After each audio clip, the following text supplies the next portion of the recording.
Hi everyone, welcome back to the Property Finance Podcast. And today I want to talk about rebridging because there are some negative connotations to rebridging and actually it can be used as a really good strategy.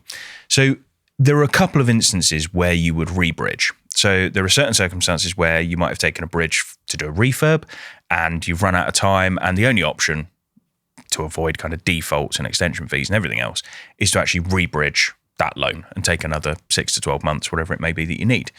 Another scenario is on developments. So you may have done your development, got it up to practical completion, but you've just run out of time for the sales. You then move on to dev exit, i.e. a sales bridge, which would still fall under rebridge because you're rebridging out of another product. So that's another scenario where you could use it. Where the negative connotation comes in, and I think there is a tendency for rebridging to kind of almost become a mask for a bit of a crap deal or a mistake. And this is where you need to be a bit careful, is some people will try and rebridge essentially to kind of cover up that they've got no other options. So maybe there's no option for a buy-to-let, or the sale just isn't coming, or they've just really been way too slow on doing the build or the refurb. And there can come a point where you end up into this sort of cycle of rebridging. So you rebridge. Lenders get really turned off by that. They don't like some lenders won't rebridge at all. Some lenders will rebridge once. I don't know of many who will rebridge more than once, if any.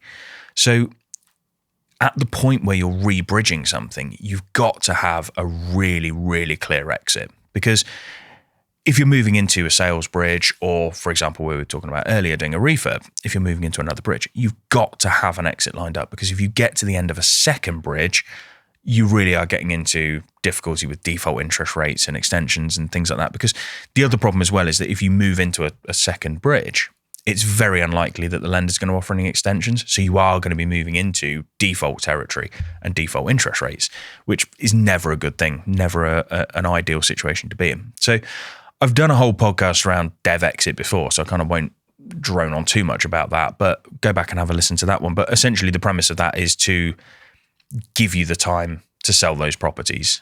Or if, for example, you're waiting out the market, could be that you sort of do that and then move on to a buy-to-let, for example. But essentially those rebridges, you're buying yourself more time, you're potentially waiting out the market as well. We've seen it a lot at the moment where interest rates obviously have risen, and there comes a point where some people are just taking a rebridge just to say, look, I'm going to wait the market out for 12 months because actually the cost of that bridge for 12 months is less than what I would lose if I sold the property now, as opposed to waiting that 12 months. The risk you've got there is you rebridge for that 12 months because you're waiting out the market, and actually the market doesn't improve and you've cost yourself another 12 months of interest and actually end up selling it for what you would have sold it for 12 months earlier. So you need to think about that as well, is rebridging actually the right option? Would it be better to move on to a buy-to-let? Would it be better to stick the property into an auction and just kind of sell it as quickly as possible? What is the best option? It may be that actually a rebridge isn't the right option and maybe going on to an extension is the right option. So rather than taking a 12-month rebridge, you might speak to the current lender and say, look, I'll pay your fees and I'll extend it for another 6 months, because that might be cheaper than having to go through a whole new valuation, a whole new set of legals.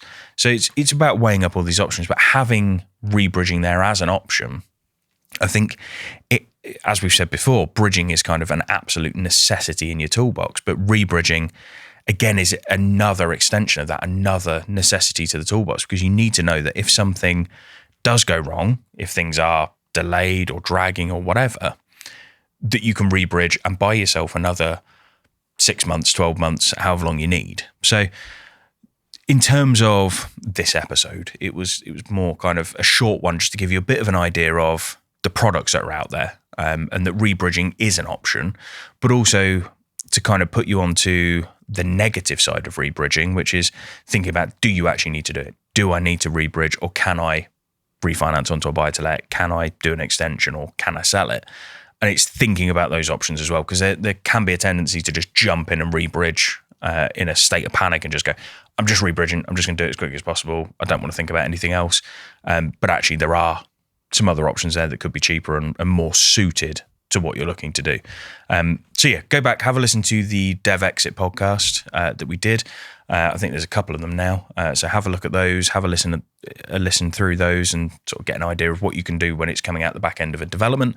And then, just keep this podcast in mind if you're doing kind of refurbs or anything like that, and you're coming to the end of a bridge, kind of those options that you need to keep in mind. Hopefully that's been helpful. Hopefully it just gives you something to think about when you're sort of doing your next project. Like I said, not a massively long episode, just a quick little nugget just to give you an idea of something to think about. But yeah, like, share, do all that stuff on social media, and I'll catch you on the next one.